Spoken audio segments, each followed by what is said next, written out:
जरासंध महाभारत कालीन मगध राज्य के नरेश थे।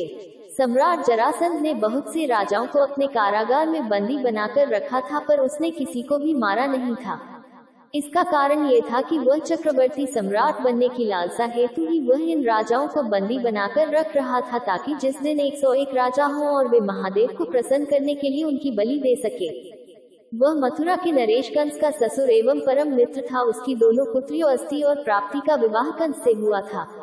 श्री कृष्ण से कंस के वध का प्रतिशोध लेने के लिए उन्होंने 17 बार मथुरा पर चढ़ाई की, लेकिन जिसके कारण भगवान श्री कृष्ण को मथुरा छोड़कर जाना पड़ा। फिर वो द्वारिका जा बसे, तभी उनका नाम रणछोड़ कहलाया।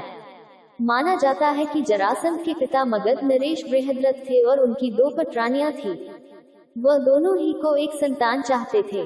बहुत समय व्यतीत हो गया और वे बूढ़े हो चले थे, लेकिन उनकी कोई संतान नहीं थी।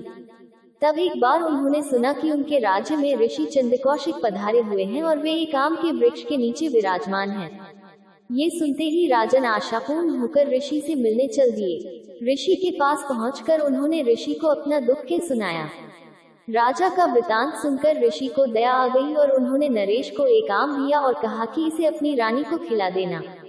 लेकिन चूंकि उनकी 2 पत्नियां थी और वे दोनों ही से एक समान प्रेम करते थे, इसलिए उन्होंने उस आम के बराबर टुकड़े करके अपनी दोनों रानियों को खिला दिया। इससे दोनों रानियों को आधे आधे पुत्र हुए। भय के मारे उन्होंने उन दोनों टुकड़ों को वन में फेंकवा दिया।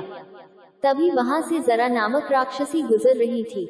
उसने ने मांस के उन दोनों लोथड़ों को देखा और उसने दायां लोथड़ा दाएं हाथ में और बायां लोथड़ा बाएं हाथ में लिया, जिससे वह दोनों टुकड़े जुड़ गए। और फिर जरा नामक राक्षसी ने उसे राजा बृहद्रथ को सौंप दिया और राजभवन में दोनों रानियों की छाती से दूध उतर आया। इसीलिए उसका नाम जरासंध हुआ। सम्राट जरासंध महादेव का बहुत बड़ा भक्त था। उनकी बहन का नाम शशिरेखा था, जो कि धृष्टद्युम्न से प्रेम करती थी, परंतु उसके भाई जरासंध ने उसकी शादी कौरव से लगाने का प्रयत्न किया। सभी कौरव शशिरेखा से प्रमुख करते थे, पर शशिरेखा ने जिससे धृष्टद्युम्न से विवाह किया, प्रदेश का राजा बनने के पश्चात कर्ण की प्रजा को मगध नरेश के अन्याय से मुक्त करने के लिए जरासंध से युद्ध करता है। ये युद्ध लगातार 500 दिनों तक चला था। इसी युद्ध के अंतिम में कर्ण जरासंध को बताता है कि उसे उसकी कमजोरी का ज्ञान है, उसे बीच से फाड़कर मारा जा सकता है। तब जरासंध अपनी पराजय स्वीकार कर लेता है और यहीं से उसकी मृत्यु का रहस्य सबके सामने आ जाता है। इंद्रप्रस्थ नगरी का निर्माण पूरा होने के पश्चात एक दिन नारद मुनि ने महाराज युधिष्ठिर को उनके पिता का ये संदेश सुनाया कि अब वे राजसूय यज्ञ करें। इस विषय पर महाराज ने श्री कृष्ण से बात की तो उन्होंने भी युधिष्ठिर को राजसूय यज्ञ करने के लिए प्रोत्साहित किया। लेकिन महाराज युधिष्ठिर के चक्रवर्ती सम्राट बनने के मार्ग में केवल एक रोड़ा था, मगध नरेश जरासंध, जिसे परास्त किए बिना वह सम्राट नहीं बन सकते थे और न ही उसे रणभूमि में परास्त किया जा सकता था।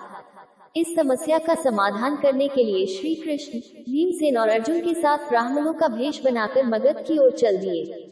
वहां पहुंचकर जरासंध ने उन्हें ब्राह्मण समझकर कुछ मांग लेने के लिए कहा, लेकिन उस समय ब्राह्मण भेषधारी श्री कृष्ण ने कहा कि अभी उनके दोनों मित्रों का मौन व्रत है, जो अर्धरात्रि में समाप्त होगा।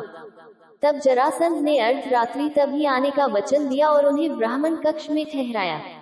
तब अर्धरात्रि में वह आया, लेकिन उसे उन तीनों पर कुछ संदेह हुआ कि वे ब्राह्मण नहीं है, क्योंकि वे शरीर से क्षत्रिय जैसे लग रहे थे। उसने अपने संदेह को प्रकट किया और उन्हें उनके वास्तविक रूप में आने को कहा एवं उन्हें पहचान लिया। तब श्री कृष्ण की खरी खोटी सुनने के बाद उसे क्रोध आ गया और उसने कहा कि उन्हें जो भी चाहिए वे मांग ले और यहाँ से चले जाएं। तब उन्होंने ब्राह्मण वेश में ही जरासंध को मल्लयुद्ध करने के लिए कहा और फिर अपना वास्तविक परिचय दिया। जरासंध एक वीर योद्धा था, इसलिए उसने मल्ल युद्ध के लिए भीम को ही चुना। किंतु अर्जुन भी एक शक्तिशाली और योग्य योद्धा था, नकुल भी जरासंध को हरा सकता था।